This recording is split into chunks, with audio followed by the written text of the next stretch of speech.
Hi అండి, ఎలా ఉన్నారు? బాగున్నారా? బాగుండాలని కోరుకుంటున్నాను. ఈరోజైతే నేను ఇక్కడ ఒక పల్లెటూరు అయితే వచ్చానమాట. పల్లెటూరు కూడా కాదు, ఒక గిరిజన ప్రాంత టైప్ ప్లేస్కి అనమాట. సో ఇక్కడ వీళ్ళంతా కొండల్లోకి అటువైపు అయితే దారిలోకి చాలా దూరం అయితే నడిచి వెళ్ళి అక్కడ పనులు అవి చేసి కొంచెం వాళ్ళు ఇచ్చిన డబ్బులతోనే వాళ్ళ జీవనాధారం అయితే ఉంటుందంట. చెట్లు కొట్టడమే కానీ, లేకపోతే వాళ్ళు చెప్పిన మట్టి పనులు చేయడమే కానీ, ఏదైనా కానీ మొత్తం ఈ గిరిజన ప్రాంత ప్రజలందరూ కూడా ఇక్కడ కొండల్లో కోనల్లో చేసుకుని ఒక 100-200 కుటుంబాలు అయితే ఉన్నారనమాట ఇక్కడ. అసలు పల్లెటూరు కాబట్టి పొద్దున్నే వీళ్ళైతే వంట చేసేసుకుని అన్నం కూరలు అన్నీ వండి పెట్టేసుకుని 6:30 కల్లా అట్లయితే వెళ్ళిపోతారంట.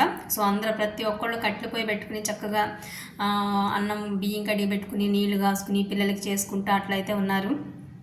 చాలా రోజుకి ఆ కట్టెల పొయ్యి మీద అన్నం కూడా చూస్తున్నాను. ఒకళ్ళు అంట్లు తోముకుంటా అందరూ చేసుకుంటూ అయితే ఉన్నారు. చాలా మంచిగా అయితే అనిపించింది నాకు. సో నేనైతే వీళ్ళందరితో పాటు నేను కూడా అడవిలోకి వెళ్దాము ఈ రోజునైతే స్టార్ట్ అయి వచ్చానమాట. నేను వచ్చే టైంకి వీళ్ళు ఇంకా పనులు చేసుకుంటూ ఉన్నారు. సో ఇంకా వాళ్ళందరి ఇళ్ళు అటు ఇటు రౌండ్లు వేస్తా ఎవరేం పనులు చేస్తున్నారు ఏంటి అని అయితే రౌండప్ చేస్తూ టైం అయితే వీడియోస్ చేస్తూ ఉన్నానమాట. ఇంకా అడవిలోకి వెళ్ళే టైం అయితే స్టార్ట్ అయిపోయింది. మేమైతే ఆల్రెడీ ఒక 3-4-5 కిలోమీటర్స్ వరకు అయితే నడిచి అయితే వెళ్ళామన్నమాట.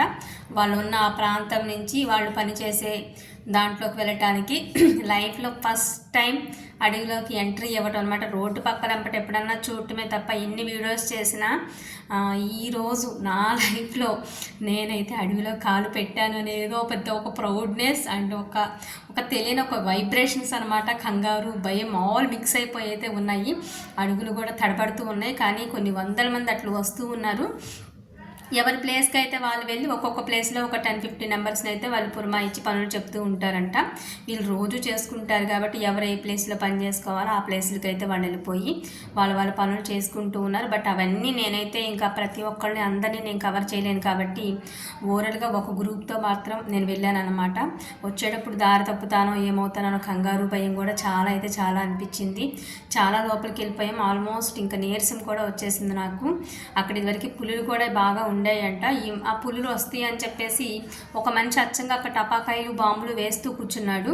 ఎందుకు ఇంత సౌండ్లు చేస్తా ఎట్లా వస్తున్నాయి అంటే దగ్గరలోకి ఏమైనా మృగాలు వచ్చినా కానీ ఆ సౌండ్కి భయపడి వెళ్ళిపోతాయేమో. మేము పని చేసుకున్నంతసేపు మా సేఫ్టీ కోసం మేము అలా చేస్తూ ఉంటాం. దానికోసం ఒక మనిషి ఉంటాడు. ఒక 1 కిలోమీటర్ దూరంలో అయితే ఆయన చేస్తున్నాడు అని చెప్పారు.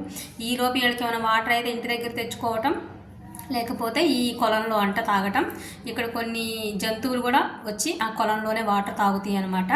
ఇప్పుడు వీళ్ళు కూడా ఏంటంటే అడవిలో ఇలా కొలంలాగా తవ్వుతూ ఉంటే పక్షులు కానీ మృగాలు కానీ వాటర్ మంచినీళ్ళు అయినప్పుడు తాగుతాయి అన్నదానికోసం వీళ్ళతో అయితే పనులు అయితే చేపిస్తున్నారంట. ఇంకా వీళ్ళైతే అడవి లోపలికి వచ్చేసాం అనమాట. బీభత్సంగా వెళ్ళేటప్పుడు అయితే చాలా కష్టపడి వెనక్కి అయితే వచ్చాను. వీళ్ళైతే ఎవరి దగ్గర వాళ్ళైతే పనులు చేసుకుంటూ ఉన్నారు. ఒక్క మినిట్ అయితే నేను భయపడ్డా, రిటర్న్ ఎట్లా వెళ్ళాలిరా దేవుడు ఎంత లోపలికి వచ్చేసాను అనుకుని. బట్ నాతో పాటు ఒక అమ్మాయి అయితే కొంచెం దారి చూపిస్తానులమ్మ కొంత లెక్క వస్తాను పదా అని చెప్పి వాళ్ళ సార్ని అడిగి నన్ను పర్మిషన్ తీసుకుని అయితే కొంత లెక్క వచ్చింది. పర్లేదు కాస్త దూరంలో ఇళ్ళు కనిపిస్తున్నాయి అన్నప్పుడైతే నేను రిటర్న్ బ్యాక్ వచ్చాను. ఇవన్నీ మీతో చాలా రిస్క్ చేసి అయితే షేర్ చేసుకుంటున్నాను. ప్లీజ్ దయచేసి చూడండి.